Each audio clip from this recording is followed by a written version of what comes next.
주교동교회 성도 여러분 안녕하십니까? 인성환 목사입니다. 9월 1일 화요일 새벽 기도의 영상 설교를 시작하겠습니다. 오늘도 하나님의 평강이 여러분들의 심령과 가정과 일터 가운데 충만하시기를 예수님의 이름으로 축복합니다.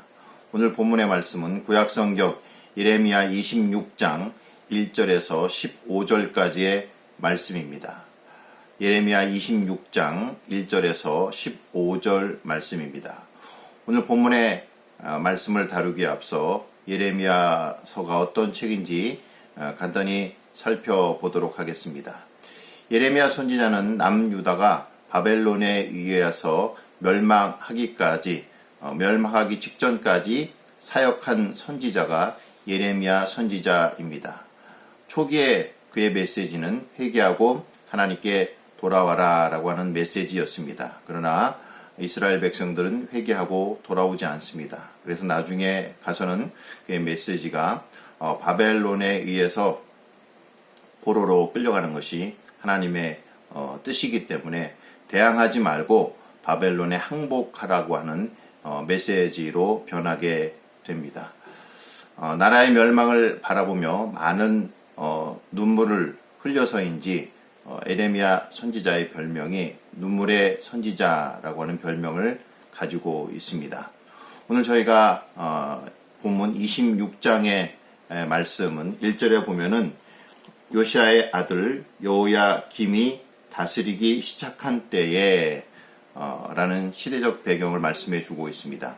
요시야 왕의 아들 여호야김 왕이 다스리던 시대는 오늘 본문과 직접적인 관련은 없지만은 바벨론이 남유다를 4차에 거쳐서 침공하고 결국 남유다가 바벨론에 의해서 멸망하게 되는데 바벨론의 1차 침공이 있었던 시기입니다. 여호야김 왕이 다스리던 시대에 다니엘과 그의 친구들이 끌려갔던 시기이기도 합니다.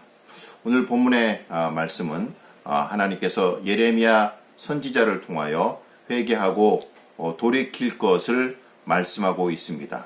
하나님께서 회개하고 돌이키면은 하나님께서 내리시려고 했던 재앙들을 돌이킬 것이다 라고 말씀하고 있습니다. 그 말씀이 3절과 13절 말씀에 잘 나와 있는데 3절의 말씀을 제가 읽어보겠습니다. 그들이 듣고 혹시 각각 그 악한 길에서 돌아오리라. 그리하면 내가 그들의 악행으로 말미암아 그들에게 재앙을 내리려 하던 뜻을 돌이키리라 라고 말씀합니다. 그러나 회개하고 돌아오라고 하는 하나님의 메시지를 그들이 받아들이지 않고 오히려 그 말씀을 전한 예레미야 선지자를 죽이려고 했다라고 오늘 본문의 말씀은 증거해 주고 있습니다. 그것이 오늘 8절 말씀에 나와 있습니다. 예레미야가 여호와께서 명령하신 말씀을 모든 백성에게 전하기를 마침에 제사장들과 선지자들과 모든 백성이 그를 붙잡고 이르되 내가 반드시 죽어야 하리라 라고 하면서 이스라엘 백성들이 회개하고 돌아온 것이 아니라 오히려 그 하나님의 말씀을 전한 예레미야 선지자를 죽이려고 했다라고 본문은 말씀하고 있습니다. 오늘 본문에서 우리가 함께 나눌 은혜는 첫 번째로 이 예레미야 선지자의 입장을 생각해 보았습니다. 하나님의 복된 말씀을 전하는 것이 아니라 저주의 말씀, 심판의 말씀을 전하는 예레미야의 입장이 쉽지는 않았겠다라고 상상을 해 봅니다. 그러나 예레미야는 하나님의 말씀을 담대하게 전하는 것을 오늘 본문을 통해서 알 수 있습니다. 주교동교회 담임 목사인 주의 종을 포함해서 한국교회 모든 주의 종들이 하나님의 말씀을 바르게 전할 수 있도록 오늘 본문의 말씀처럼 복된 말씀뿐만이 아니라 저주의 말씀, 심판의 말씀도 담대하게 전할 수 있는 주의 종이 되게 해달라고 여러분 힘써 기도해 주시기 바랍니다. 사람의 눈치를 살피고 사람을 두려워하여 하나님의 말씀을 전하지 못하는 그런 사꾼 종이 아니라 복된 말씀과 또 심판의 말씀, 저주의 말씀, 어떤 하나님의 말씀이라도 사람보다 하나님을 더 두려워하여 하나님의 말씀을 하나님 말씀되게 바르게 증거하는 말씀에 신실한 주의 종이 되게 해달라고 여러분 힘써 기도해 주시기 바랍니다. 두 번째, 오늘 본문에서 우리가 함께 나눌 은혜는 말씀을 받는 자의 태도인데, 복된 말씀뿐만이 아니라 하나님의 심판의 말씀 또 회개의 말씀도 우리가 아멘으로 받을 수 있는 성숙한 하나님의 백성이 되어야 된다는 말씀입니다. 오늘 본문에 나오는 이스라엘 백성들은 예레미야가 전한 말씀을 받지 않고 오히려 그 예레미야를 죽이려 했음을 오늘 8절 말씀에서 그것을 전하고 있습니다. 요한계시록에 보면은 7교회에 관한 말씀이 나오고 있습니다.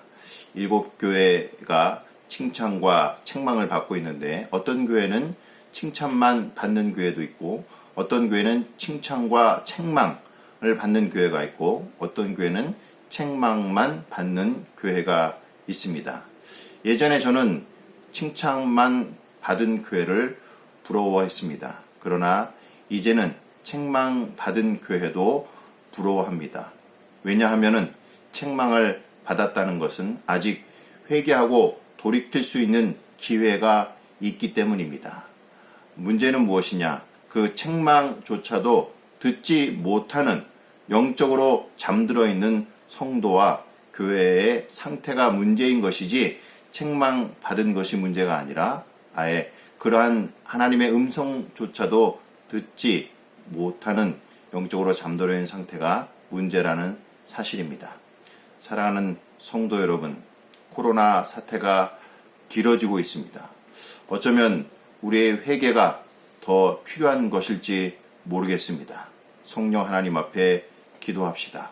오늘 본문에 나와 있는 것처럼 회개를 촉구하는 그런 하나님의 음성이 오늘 저와 여러분들에게 주시는 하나님의 말씀으로 받고, 이 길어지는 코로나 상황 속에서 우리가 악의 길에서 떠나 진정한 하나님을 예배하는 예배자가 되게 해달라고 하나님 앞에 기도하는 우리 모두가 될 수 있기를 예수님의 이름으로 축복합니다. 기도하겠습니다. 하나님, 오늘 본문의 말씀 저희에게 주시는 말씀으로 받습니다. 오늘 회개를 촉구하는 그 예레미야의 선지자의 말씀, 하나님, 우리가 악에서 떠나 진정한 하나님을 예배하는 영적 하나님의 거룩한 백성이 되게 하여 주시옵소서. 특별히 코로나19 상황 가운데에서 믿음의 성도들이 나아가야 할 길을 성령 하나님께서 가르쳐 주옵소서.